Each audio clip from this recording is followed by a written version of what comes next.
Mana videoni ko'rdilaring. Hammani hozirgi kunda qiynayotgan savol, Ariston portlaydimi? Portlaydi, mana ko'rdilaring. Lekin Aristoni borlar, bu narsadan aslo xavotirga tushmanglar. Aristonni portlashiga sabab bo'ladigan vaziyatlar bor, sabab bo'ladigan narsalar bor. Hozir men sizlarga bugun shu haqida gapirib beraman. Aristonni o'zi kitobida 6 oyda tozalatib turing deb yozilgan bo'ladi, lekin bizda ko'pchilikni cho'ntagi ko'tarmaydi bu narsani. O'shaning uchun hatto 1,5 yil, 2 yilda yerdan kolodusdan suv tortadigan joylar bo'lsa, 1 yildan o'tkazib yubormasdan tozalating. Tajribamdan kelib chiqib aytayapman bu narsani. Ariston portlashiga sabab bo'ladigan narsalar: datchik reli deydi. Bilasizlar, qaynaganda suv o'sha kerakli gradus bo'lganda, temperatura bo'lganda tiq etib o'chadi, tiq etib yonadi soviganda.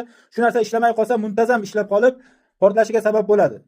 Albatta, obratniy klapan ham bu yerda agar ishlamay qolgan bo'lsa, mana obratniy klapanning vazifasi datchik ishlamay qolganda yoki suvda bosim ko'payib ketganda, ichkarida 6 bardan ko'tarilib ketadigan bosim bo'lganda, obratniy klapanning vazifasi o'sha Aristonni yorilib ketish, portlab ketishdan oldin olib, o'zidan o'zi suv chiqarib yuboradi. Uni ichida prujina bor, salnik bor, ichkarida bosim ko'payib ketganda avtomatik ortiqcha bosimni chiqarib yuboradi. Lekin obratniy klapan ham ishlamay qolganda, o'shanday vaziyatda Ariston nima bo'ladi? Yorilib ketadi mana shunday.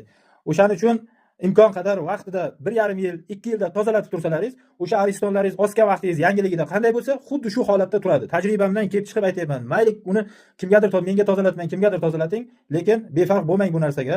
Lekin ariston bo'yicha umuman uyda aristoni borlar, xavotirga tushmanglar.